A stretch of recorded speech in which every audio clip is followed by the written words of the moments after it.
বন্ধুরা আজকে আমি সকাল সকাল আমাদের বাড়িতে যাচ্ছি। সরি বন্ধুরা, আমার বাড়ি তো না, মামার বাড়ি। আমরা দুই বোন মামার বাড়িতে ছোট থেকেই বড় হয়েছি। বন্ধুরা মা বাবা বলে স্বামীর বাড়ি নিজের বাড়ি।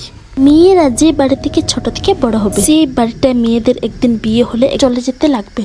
তোমরাই বলো বন্ধুরা, মেয়েদের কতটাই কষ্ট হয়, মেয়েদের সাথে এরকম কেন হয়? মেয়েরাও তো নিজের মা বাবাকে অনেকটাই ভালোবাসে। ছেলেদের ভাগ্য কতটা ভালো, নিজের মা বাবার কাছেই থাকবে। কিন্তু আমার মনে কোনো দুঃখ নেই বন্ধুরা, মা আমাদেরকে বিয়ের পরও অনেকটাই ভালোবাসে। মেয়েদের কষ্ট নিয়ে তো অনেক কথা হলো বন্ধুরা। আজকে আমি কোথায় আসছি তোমরা ভালো করে দেখো, এই ভিডিওটা স্কিপ করবে না। আসার সঙ্গে সঙ্গে দেখলাম অনেক পরিমাণের নোংরা ছিল। আমি তাড়াহুড়া করে ঝাড় পরিষ্কার করে নিয়েছি। ছোট থেকে বন্ধুরা আমি এখানেই পুজো করতাম, কোনো কিছু হলে, মনে কষ্ট হলে দুঃখ হলে এখানেই চাইতাম। আজকে বন্ধুরা অনেকদিন পর মামার বাড়িতে গেলাম। আগে থেকেই ভাবছিলাম আমি গেলে পরে মামার বাড়িতে ভোলে বাবার পূজা দিব, উপবাস রেখেছিলাম। বন্ধুরা আমার বিয়ে হওয়ার পর এখানে কেউ পূজা দেয় না, মনে হয় যা অবস্থা ছিল তা দেখে তো লাগছিল কেউ পূজা দেয় না।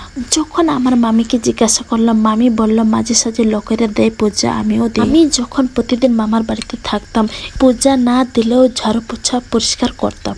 আগে আমি ছোট ছিলাম, পূজা দিলেও কোনো প্রসাদ দিতে পারতাম না।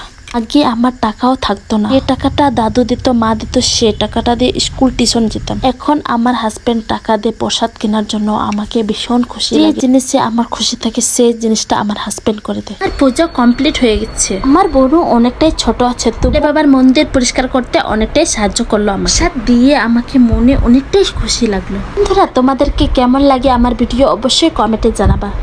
নেক্সট ভিডিওতে তোমাদের সাথে দেখা হবে বন্ধুরা। Tata, bye bye.